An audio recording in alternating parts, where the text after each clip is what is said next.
Hey, tourpreneurs, it's Mitch Bach, and just a quick note before we begin today's episode.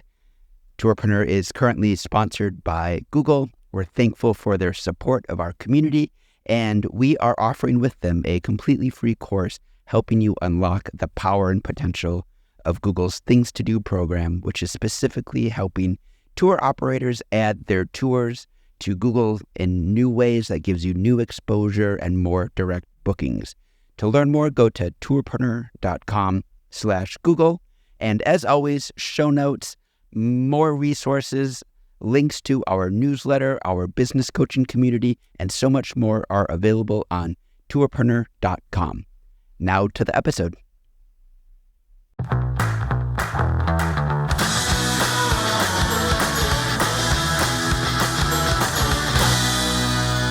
Hello, everyone, and welcome to another episode of Tourpreneur. My name is Mitch Bach, and this episode is part of our new Impact series in which we highlight not only fantastic tour operators, but operators who have initiatives and projects and small initiatives, large ideas to make the world a better place. I'm calling it our Impact series, and today I am here with Kat Hogan of Mercat Tours.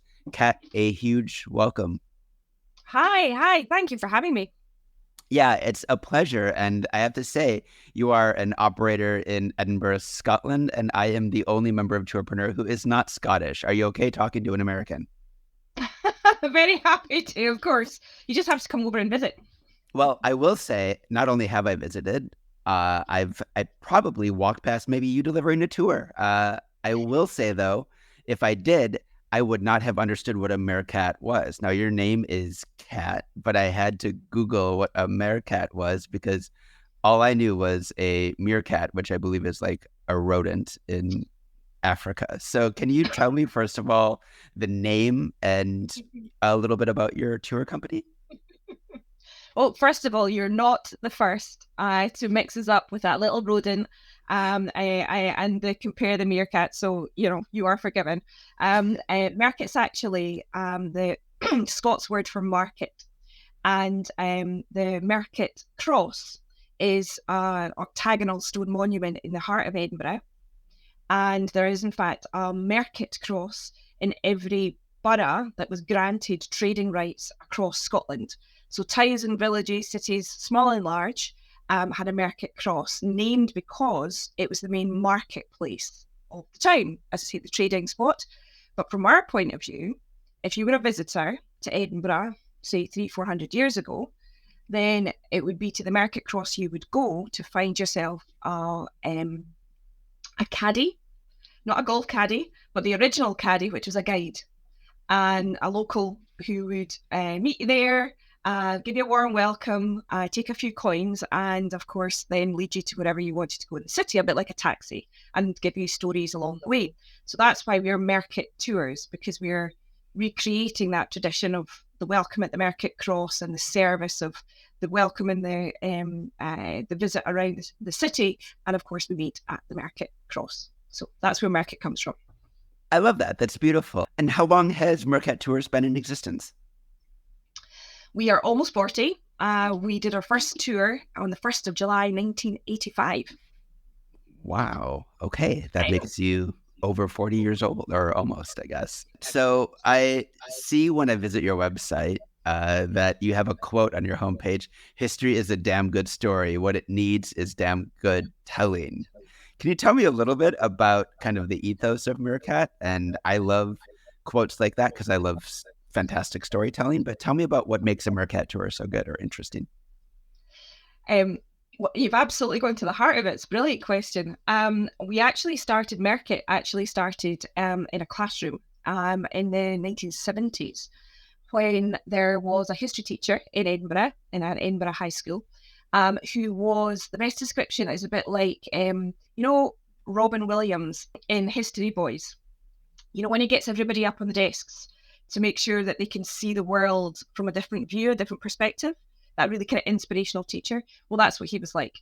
And what he would do, bearing in mind this was the 1970s and early 80s, he would take his class out of the classroom into the heart of Edinburgh because being a World Heritage Site and everything you know Edinburgh to be. It was the best classroom it could possibly be.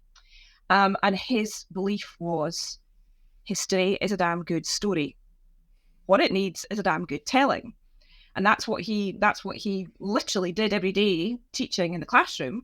And it was when he was out taking his classes into Edinburgh that he suddenly realised that there was visitors jumping on the back of his class because he thought it was a tour. He was a tour guide. And he saw the possibility, the opportunity of doing basically what he loved and did by day, but for visitors to Edinburgh. And so with a number of partners, other fellow history teachers, he took that mantra of giving history a damn good telling and set up Mercat Tours from the 1st of July 1985. And he is my dad, Des Brogan. So yeah, I know.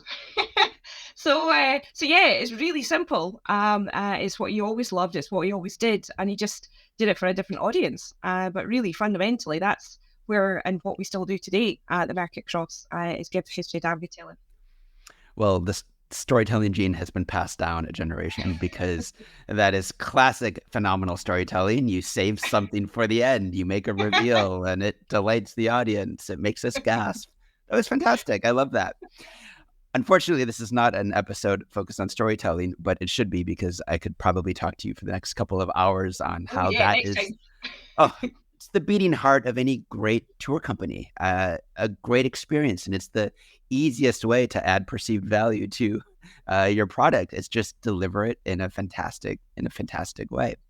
But what I wanted to actually sort of look at with your company, and the reason I wanted to talk to you, was that you seem to have learned a few things over the last 40 years about treating your city right, about treating your employees right, and about understanding that you as a tour company exists in kind of an ecosystem that influences each other. And I love another thing that I found on your website, which is that you have a whole web page when we sort of learn about you, in which you, in your hero image, you say, the Mercat Deal, good for you and good for Edinburgh. I wondered if you could dial in a little bit to the way in which you think about what you're doing as a walking tour company in the sort of context of being in Edinburgh. Well, the idea of the Mercat Deal is in some ways really simple. It's about looking after people. It's about looking after our team so that they then look after our visitors, who then look after Edinburgh. And it's Edinburgh where our residents, where our team live and work and thrive. So looking after Edinburgh, it looks after our team, which looks after our visitors. But so it's a virtuous circle. It's an interdependent relationship of those three together. And I suppose over the years, it's just been tweaked to become more clear. And actually, if I could even say that COVID almost gave us that gift of clarity, where at the beginning of 2022 we were recruiting, and through the fog and pain that that period was, there were some things that were just so crystal clear, and that's about looking after people, and looking and doing what we love doing. Which is giving history damn good telling. So fundamentally, the Mercat Deal is as a company is looking after our team in a way that they feel valued, they feel respected, they've got a job they feel fulfilled by. They're every day they love doing it. They are feeling valued. They have progress. They have promotion. They have a real living wage. They have paid holidays. They have a holiday home they can use. It's about looking after them and making sure they feel as wanted as possible. And the deal is that they then treat our visitors the same way and give that warm welcome, and that they then feel valued and respected and have this amazing experience at the city. And that relationship, hopefully in turn, means that they've connected with Edinburgh, with Mercat, with our team, and will come back.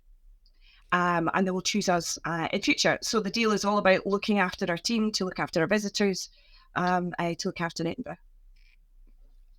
That's amazing and simple, really, right? It's a virtuous circle.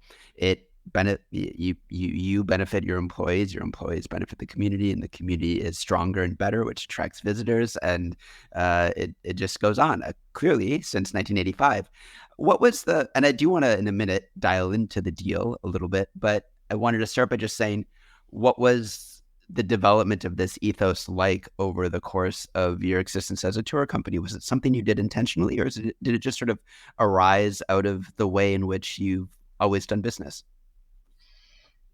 Yes and no.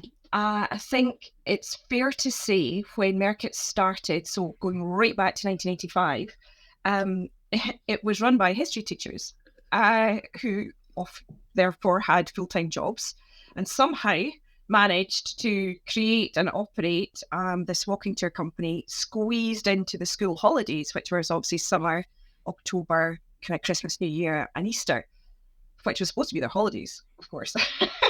But they did it. Right. So in the early years, Mercat was very much a part, and bearing in mind this was the 1980s, it was very kind of seasonal, part-time. And that applied to the team as well, who were seasonal kind of freelancers. And over the years, it built up from the ones to twos to, our peak, we had over 80 in our team pre-COVID. So the largest, not just in Edinburgh, but in Scotland, walking tour company. And it kind of through necessity. So we've always had this ethos. We're a family business. Dan started Mercat. I started working with Mercat over 20 years ago. And I've done pretty much every capacity and role in the business over the years. So we are a family business, and we think and operate with that value set of looking after each other like a family. But there comes a point where it needs to be more formal, and it needs to be really clear exactly where everybody is, and also security. And I'm sure many out there will, recognize when you've got friends and friends working with each other for a long time and building up from a small to a medium business, relationships can get tricky, especially when you're growing, because there's pressure and success, and the speed of that is different for everybody. So in some ways, the deal came from a need to just clarify exactly what the contracts were. And I don't mean contracts as in a legal contract. I mean, as in the position and relationship we all have with each other, which is the deal. That's the deal. We look after you. You look after the visitors, and so that's kind of where the terminology came from. So it's evolved from absolutely the 1st of July, 1985. And it's taken twists and turns on its way, but it's absolutely from the heart and soul of what Mercat's all about. So let's get into the deal a little bit, because I'm really interested in the practicalities of how you take this very lovely thought. I mean, listen, it's a lovely thought. Let's all be a family. Let's support the community. But it's just a thought, and it's just a nice webpage, unless it has actual practical applications to the people in the community. So, and that's what this whole podcast series is supposed to be about. How are we practically making an impact and doing that for our guides as a company and for our community? So you've broken down the deal into sort of 5 buckets or 5 terms: security, fulfillment, opportunity, respect, and effective voice. And if you don't mind, I'd like to actually tackle each of those 5. Just talk about them. Yeah. First of all, security. It seems like you're talking about job security. You don't give your guides bodyguards, but the things you're talking about with security are about the security of knowing that I'm going to wake up and not be in a precarious position if I'm sick, if I can't take a tour, and I can pay my rent. So talk to me a little bit about the way in which you work with your guides to provide, and your employees to provide that sense of security. Sure. Well, first of all, the 5 buckets, which is brilliant that you described them as buckets, and those 5 terms are actually the 5 principles of the Fair Work Agenda. Just so I don't take credit for having I arrived at those 5, because they underpin, as I say, we'll go through as the deal. Security, it's about trust, and it's about stability, where I think to have a happy life, you need to be stable and know that you, in our case, Mercat, your employer, trusts you, and values you. And from that, so you're paid the real living wage, which tells you that you're valued. You have a permanent contract, which is quite rare in our world. Maybe not so much now, but certainly, um, you know, 20, 30 years ago. And actually, maybe COVID has taken us back a couple of years. For seasonal workers, for tour guides, freelancers, it absolutely works for some. But for others, you just need that permanence. You've maybe got responsibilities, you maybe got carer responsibilities, and we trust you and we want you to be part of the team. We don't do seasonal contracts, we don't do 0 hour contracts, because you're part of Mercat. That's the deal. We don't want you to disappear unless you do, of course. But from the outset, the tone and relationship is set that this is the deal. We want to help you and grow together. So that, and fundamentally, without security, I don't think you have a happy life, and a secure life, to build and grow and enjoy yourself out of work as much as in at work, which is kind of the point. And sharing, so we've got the profit share bonus, where 10% of our profits are shared across the team, according to the work that you did in the last year. So again, that shares the hard work that everyone has done for the year. It's shared back to everybody as a thank you, and giving the security of time. Time is so precious, and giving a rota schedule 4 weeks in advance, 6 weeks in advance is our target, really, again, shows trust in our team. Planning ahead, that stability, they can trust us, and it allows them to plan their leisure time, their caring time, whatever it is they have outside, along with, obviously, when things do maybe, not go to plan, so you have sick pay and so on there, and that support, and pension as well. So it's just a big picture of the person, outside of work, and beyond the time that even they're at Mercat, and making sure they're as secure as they can be. Well, it seems like what you actually described is what in America we call a real job, where you have Okay. It's what my parents asked me to get for a long, long time. Pension, sick pay, stability. Let me ask you this. I see two thoughts popping into the heads of a lot of our listeners. How do you deal with the precarious seasonality of walking tours? In other words, what are your guides doing as employees the rest of the time? And also, let's start with that. How do you make sure that you're using them all the time? Okay, a couple of things. Firstly, we don't have employees, we've got a team, because I think language is really important as storytellers. I'm sure you know that. Yes, so sorry. so that's the first thing. And in terms of, it's not so much using the team, it's making sure they feel their time is of value. So there's a couple of things that we do already, and one that we've got literally, hopefully, hot off the press very soon. So first of all, everyone's on a permanent contract. They have guaranteed minimum hours.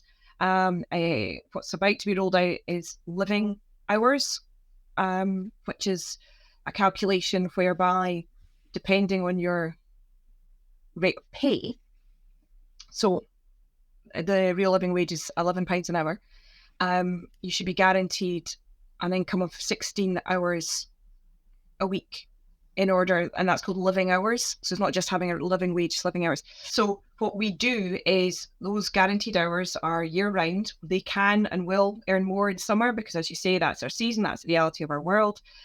Over winter, when the demand does drop, that's when we invest in training. So that's when you've got your CPD, that's when we've got annual reviews, that's when we've got real-time investment into the team. We've got our team conference. So there's a lot of activity together to kind of bring the team together. So yeah, that's how we do it, and it's valuable time. So it's not, in inverted commas, using them. It's more about making sure they're doing something of value to them and progressing themselves, and obviously Mercat as well. So it's fulfilling work. The second question I wanted to bring up was, what do you do with the sort of insane trend towards last minute bookings? Do you experience it? Do you work with especially OTAs, and what does sort of team fulfillment look like, just in general, in the summer times for you? with kind of this permanent structure, permanent contracts? Oh, it's like sand between your toes, isn't it? That kind of the last minute, the last minute work coming in. And COVID has definitely taken us back, a good couple of years in terms of that trend. We had it in 2022 where we, for many reasons in the UK, didn't have necessarily the resource that we could have had or wanted to have to meet the demand. So early on, we did recruit in March, April 22. And I made the decision that we would work at capacity. So we would work according to the team that we have and deliver a quality experience for the team and for visitors. So we reduced the number of tours that we operated, which, in addition to the fact that we reduced the capacity per tour, so we reduced our numbers per tour by 40%. So if I look at my 2019-22 occupancy is superb, but overall capacity down, but by choice. So in answer to your question, we draw a line, because at some point you just have to draw your line and say you're sold out. We do try to meet demand. We plan out, again, trying to get the rota, that 4-6 week out target. We don't always get it right. Sometimes it is later than that. And sometimes if we see some mad surge for a Tuesday in November, which does happen, then we will, see if there's anybody looking for extra work. But by and large, we try to, because therein lies madness, really. If you keep trying to chase and chase and chase, at some point you need to draw a line, because it causes strain and stress for the team, at some point you have to draw a line. Yeah, you're right. It's hard as a business owner to look at money and just to say nope, but it's actually smarter when you consider the well-being of the team and yourself, and the madness, the hair loss, the stress that just comes from trying to deal with that unpredictability. Let me ask you, when you're hiring your team members, what are you looking for? What makes a great guide in your experience? And I get it, storytelling, of course, but I'm wondering what you're looking for, and because this is an investment. This is a big investment for you. Absolutely, and we want it to be, and that's the deal. So this doesn't just apply to storytellers. It's absolutely everybody in our team. It's attitude. It is attitude.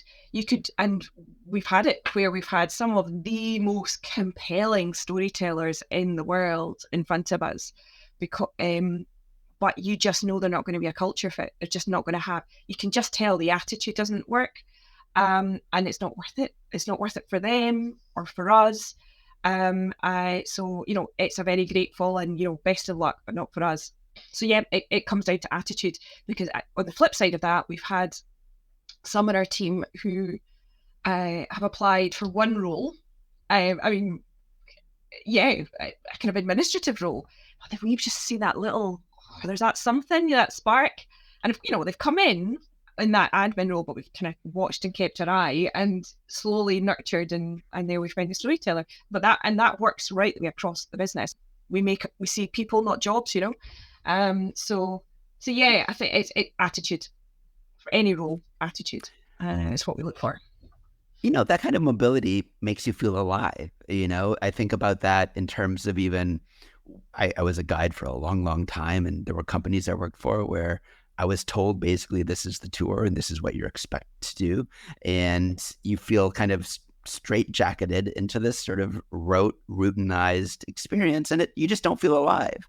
It sounds like you want your team members to feel alive and fulfilled. So the next category or bucket, as I accidentally said, but we're going to go with buckets now, is fulfillment, is giving a sense of, I don't know, wholeness to your humanity when you look at people. So can you talk to me a little bit about sort of that word and how you apply that to your team? It goes back to trust. If we've taken somebody on in any role, then it's because we see that attitude and we trust them and we want them to be them.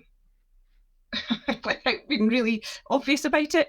Obviously there's a job to be done, and we've got standards and expectations, as Mercat tours, and our visitors have, standards and expectations. And most importantly, we want everyone to be themselves. That's what the Mercat Deal is about. We're, here to nurture and help you be more you, in whatever role that may be. And that builds trust, and respect. And, we've not always got it right, by the way. There have been times where, myself included, we have tried to be more formulaic, or more prescriptive in many roles. And as you say, it just shuts that creativity down, and that sense of trust and respect. So yeah, it kind of, everything comes from that, and they feel more fulfilled because you feel trusted, so you do more, and you're more motivated, so you feel more secure, because it just all kind of, again, back to that kind of virtuous circle. I think sometimes there's a way of looking at your guides or at your team as both your best feature and also almost a threat. And I say the word threat because I've listened to sometimes operators talk about how they've watched their guides go and start competing companies, taking the tours, taking the scripts, and becoming a competitor. And I've talked to other operators who have said, well, they're terrified of their guides almost unionizing or gathering together with such a firm voice that they collectively bargain against the company, and they've experienced these things. And so I've heard from operators to say, I don't want our guides talking together too much, because Wow. And so, I mean, this, it's funny, we're in a big world with a lot of different tourism environments around that world. But I know for you, the bucket of being giving an effective voice to your team is really important. I'm wondering what your experience has been of empowering your guides to make sure that they have a voice, a say, participation, and yet not in a way that kind of threatens you as the business owner, as the managing director. We've done it in a couple of ways over the years. We've had a kind of formal, a consultative committee, for example, which was members of the team, who kind of elected members of the team to come together as the Mercat Consultative Committee, and they could bring questions, observations, ruminations, whatever, and I would meet with them on a bi-monthly basis, and it was really open, and it went backwards and forwards, and it could be anything. It could be really small. Can we get better coffee? To bigger policy issues. And to be honest, it's kind of an attitude of, I suppose, leadership, and being available. And and I would far rather be sitting, talking, and hearing what maybe I don't even want to hear particularly, or something I don't like. I'd rather still hear it, so I know what I'm dealing with, and then I can try and fix it and get around that. If you're seeing monsters and the shadows and threats and so on, then again, therein lies madness and not much trust, or in yourself even. Quickly say, I've been there. I really am saying this from I've got the scars. So yeah, giving them the opportunity to talk, to listen, to ask, and there are times where questions will be a bit spiky, or a bit loaded, and I've found actually the rest of the team kind of regulate. You know what I mean? So if there is something that gets really spiky, then the rest of the team kind of balance it out.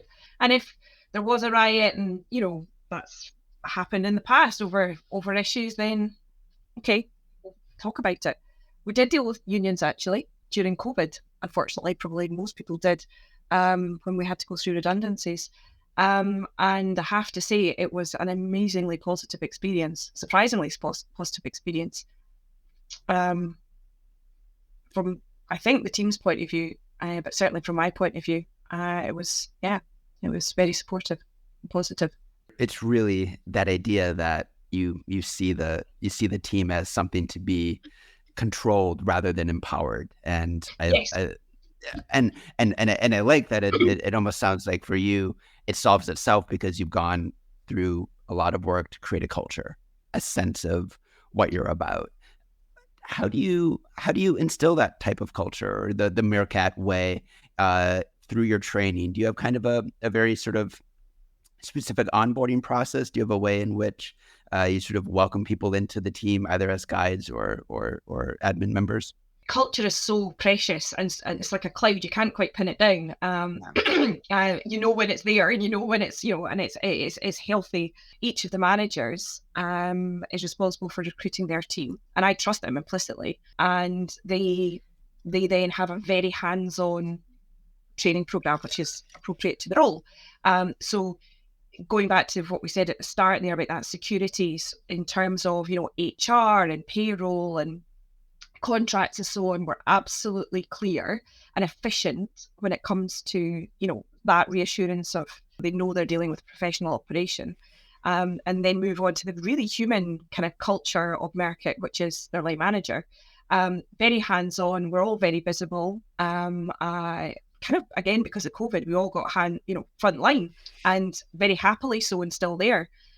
So it's not a kind of us them. And when goes back to that attitude, if we've been, because we're very careful in our selection process, it's a long one, and it's quite cookie. We get, we play games. We do an induction day where we get folk in to play games, and kind of it's brilliant fun. But it's very revealing, because you can see, even the shy ones, or you can see everyone beginning to gel. But equally, you can see if there's just not an attitude fit with somebody, then it's okay. That's fine. We're not for you. You're not for us. Let's just not take it further, because, again, we've learned from experience that can have a really detrimental effect on others in the team. How do you collect feedback from your guides? Do you have surveys? Do you have retreats? Do you meet together regularly? What does that structure look like? So we've got the formal and the informal. On a formal note, we have a twice a year we have a full team meeting. So that is absolutely everybody across the team. So that's our frontline storytellers, our tour guides, our support team, our finance team, our sales, marketing, that's everybody. So we have that pre-season in February, that's a full day. And then we have our team conference again in November. So that kind of wash up for the year. And as part of either one of both of those, there will be guest speakers. So for example, we've done yoga in the past. We've had a nutritionist, Autism Scotland,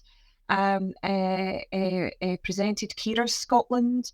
So it's really interactive, both those sessions, and there's workshop kind of with group activities, so everyone's got a chance to listen, to chat, to contribute.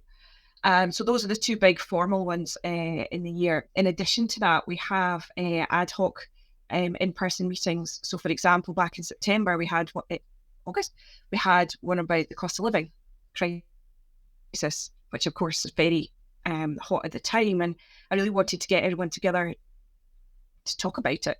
And that was after doing an anonymous survey, which we do fairly regularly every month, about a topic or another, and it's really familiar with the team, very trusted way that they'll share their voice and views, because it's, as you say, it's anonymous.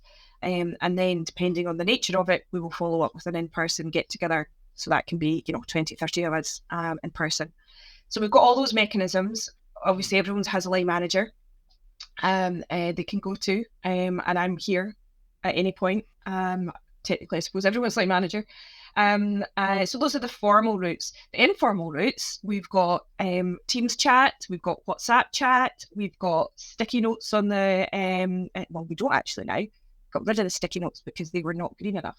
We now have painted in the kitchen, in the tea room. We painted all the cupboards black, and we've got chalk.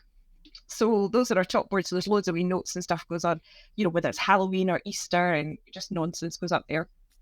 So it's a combination of the two, depending on, because it's all about what the communication is, isn't it?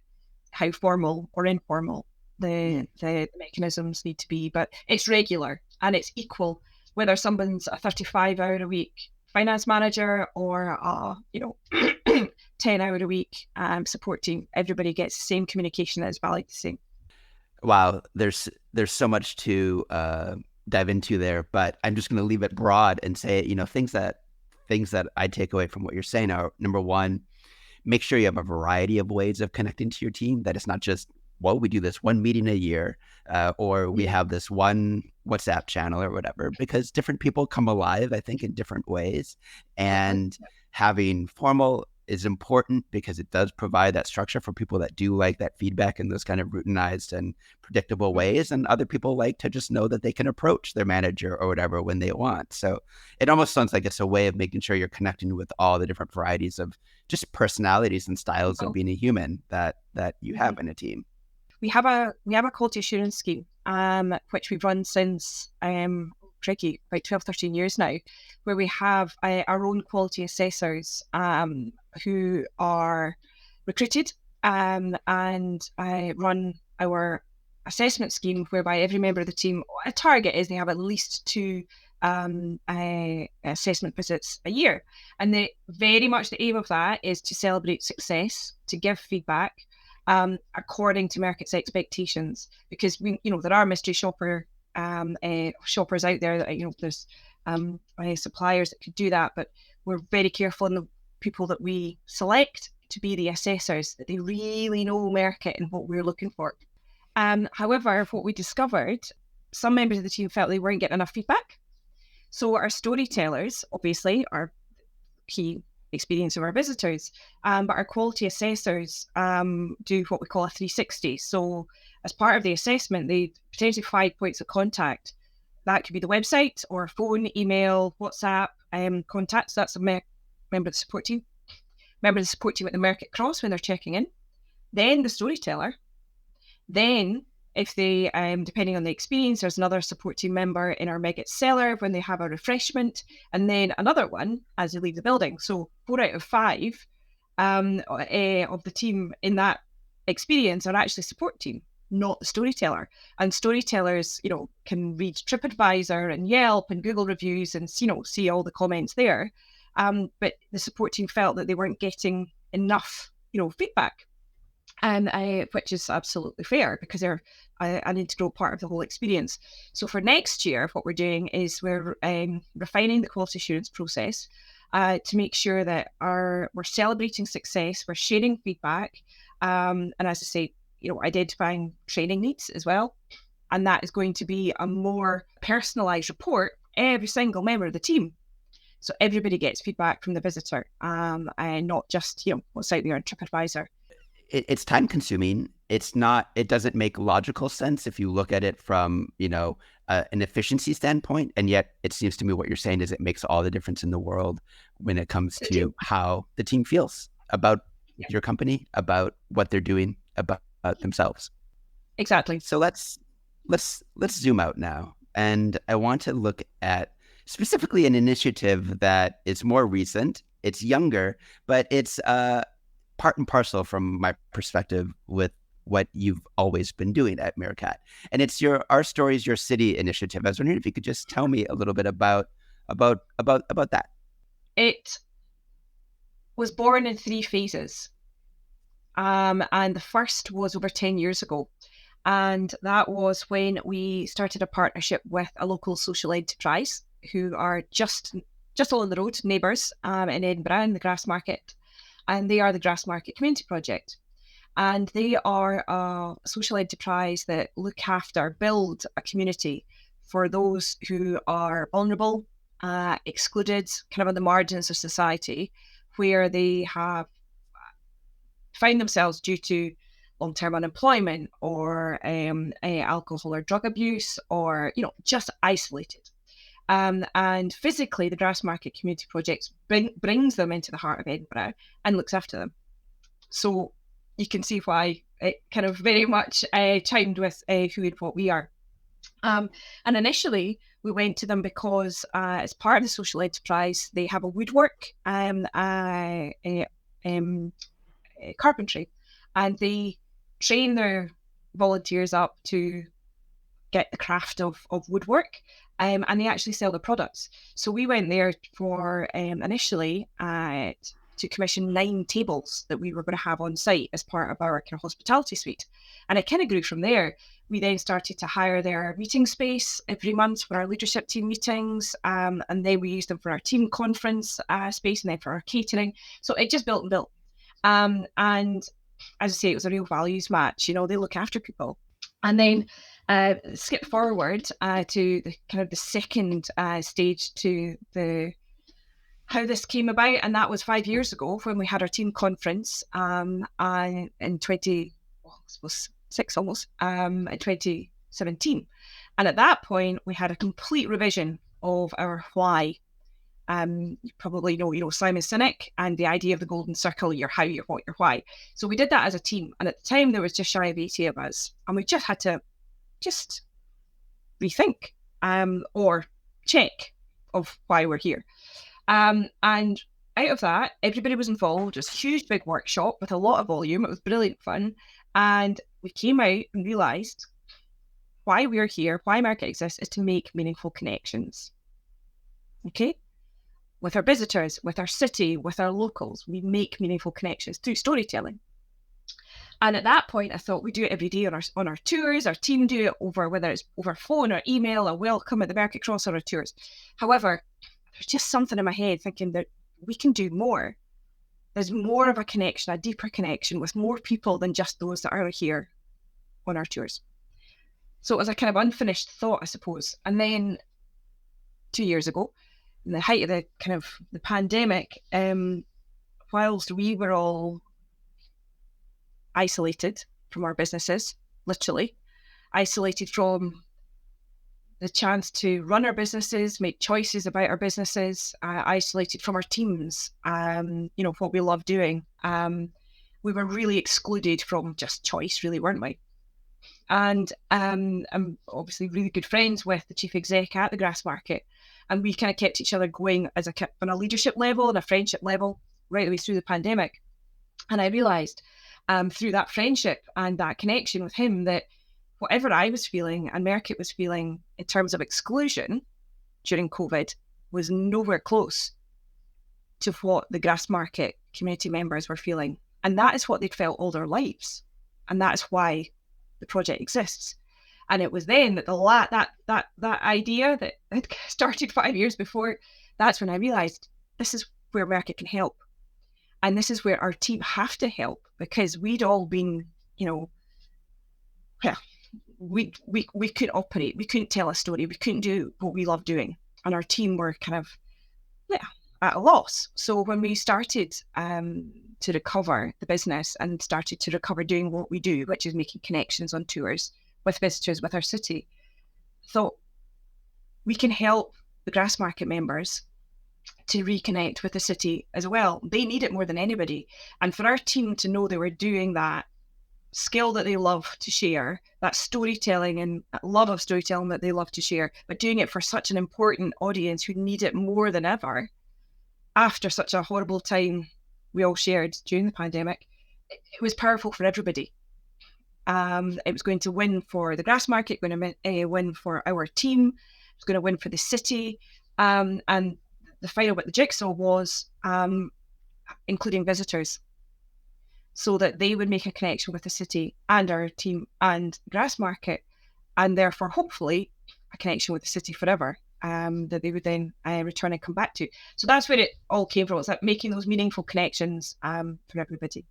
So what's funny is, at the essence, the core of this project is storytelling, but it's not storytelling in the way it sometimes gets used as kind of a buzzword and then you just talk. It's story as something really profound that connects humans, and it has qualities all of its own. It has healing qualities and bonding qualities when there's an element of vulnerability, when there's a real attempt to reach out and connect with the human and not just talk at them, and so it shows the therapeutic and the profound quality of storytelling, I guess. Absolutely, you said it better than me. And if you've watched our video about the campaign, that is what we say: stories can heal, and build. Because part of the reason that the members of GCP, the Grassmarket Community Project, are isolated and are excluded is a lack of confidence. and a lack of knowledge of their city or feeling comfortable and confident to go and see it and hear it and own it. And there's no reason for that other than they haven't been invited and they haven't felt welcome. And that's what our team give them, to relax and to feel welcome and to feel respected. So, it goes back to that respect and trust and value, really. And for our team who do it every day for visitors, but to do it for this really important audience where they can see the power of what they're doing. As I say, it's a win for everyone. Tell me about the project on a practical level. Are you asking for donations? How are you interfacing kind of your tour guests from other countries around the world, yourself as an operator, and then the GCP community? Can you connect the dots for me on a practical level? When a visitor purchases a tour with Mercat Tours, they will see, hear, read the story of the Grassmarket Community Project. And that compelling story of how they support those people excluded from society, from Edinburgh, from their stories, from that sense of identity. And hopefully will be compelled to then donate.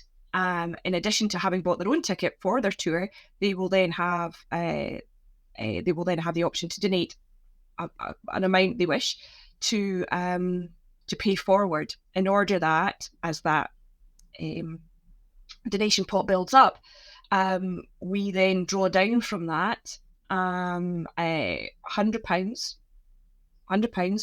which pays for 15 members of the Grassmarket Community Project to do a 3.5-hour tour with a Mercat storyteller, including either Edinburgh Castle or the Palace of Holyrood House or the National Museum of Scotland, or the National Trust properties in the Old Town and the New Town. And then as soon as that occurs, so obviously the donations build up, they're then drawn down, and that £100 literally covers the cost of operating. It's obviously not for profit. It covers the cost of operating that experience. And once that experience has occurred, we feed back immediately to those who have donated. They're called the Coothie folk, kind of Scots term for somebody who's caring and thoughtful, and that's a community that is built up, almost 400 donors now, and we make sure that they hear and see direct from the GCP members what the experience was like for them. And we step out at this point because actually what's happened is the visitors and the GCP members have had the same experience. That's what's really important, that it's the equity of experience and the respect that is shown to the GCP members, where they have exactly the same 5-star experience as our visitors do. They have it, and that bond is shared through storytelling and through their experience of Edinburgh. So are you partnering then with those heritage sites, those attractions in Edinburgh? Absolutely, yeah. That was part of the project from the start. In addition to Grassmarket, Mercat Tours, the Edinburgh Castle, National Museum of Scotland, the Palace of Holyrood House, and the National Trust. Also Ewan's Guide as well. Ewan's Guide is literally, it's like a TripAdvisor site for attractions, experiences, restaurants, launched a number of years ago now, and it covers accessibility. So any form of accessibility is fed back through the kind of this TripAdvisor style site of reviews. We've worked with them for many years on inclusion and they've helped us train our team. They've helped us understand how to be as inclusive as possible. So they were really involved as well to make sure that the experiences we're offering are as inclusive as possible for the GCP members. So they were part of the project from the start as well. To make sure your exclusive experiences are very inclusive. Yes. What was the process? This is all fantastic. What was the process like of building this kind of coalition of partnerships? Was it time consuming? Were people very kind of open? What did it take to get this off the ground? Oh, do you know what was really tricky? This is, behind the glamour, I suppose. It came about because there was a funding stream released by the Scottish Government and it was called a Tourism Leadership Recovery Fund. And it had a really short lead time. I mean, it was, I think, 2 weeks, where you had to submit an application with your partners, with your budget and projection and so on. And bearing in mind, this was in the height of 2021, the summer of 2021, when we were all kind of catching our breath from a season we didn't know we were going to have and trying to recover from what we just had. And yeah, so it was really hard. And we didn't know we were going to get be awarded anything, and if so, how much. What was really crucial was right at the very start of the submission, I realised that we needed a project manager. That was to make sure that it was, because it was a very quick turnaround, it had to be delivered by the end of the financial year. So that was March 22. And the only way that could be done whilst all of us were recovering / delivering businesses out of COVID, to make sure this project got the time it needed and deserved, we got a project manager who ran it for 5 months from November, when we realised we were successful, through until March 2022, and it was launched. So yeah, it was tough, it was tricky, and yeah, it wasn't ideal, but it kind of only became possible because that fund was available at that time, because of that reason, if you know what I mean. So very grateful. And it sounds like the deadline lit a fire and made it have to happen. And and sometimes, yeah, you don't realize what's a gift. Yeah, it forced us to get it done, and it has, and it's been amazing. Yeah, that's fantastic. I think the lesson there also is that, wherever you are in the world listening to this, there are these grants, these streams of money that suddenly become available through governments, through NGOs, through all sorts of different sources. And a lot of them sort of only go to the people who are aware of them. And being aware is half the battle. And then just getting that grant written or whatever application is necessary. But there's so much out there. Mm-hmm, mm-hmm. Completely agree. Yep. My last question, and I really thank you for your time sharing the Mercat story. I just want to ask you what kind of it means for you as a tour operator to make an impact. What does the word mean to you? Oh, I'll get emotional.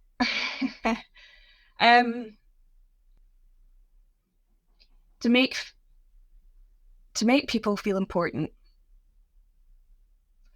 to make, whether it's your visitor or your team members, feel the most important person in the world, for who they are, whatever it is they bring to your business, to your culture, or to the group that you're leading as a guide, because they will bring something. And if you can do that, if I can do that, and make some people feel the most important person in the world, then yeah, that's the greatest impact. Kat Brogan, I'm not going to say another word because that was beautifully said. And I just want to thank you for not only spending your time with me, but for everything that you've done for Edinburgh, and your father for getting this all off and running with a damn good story. The damn good idea.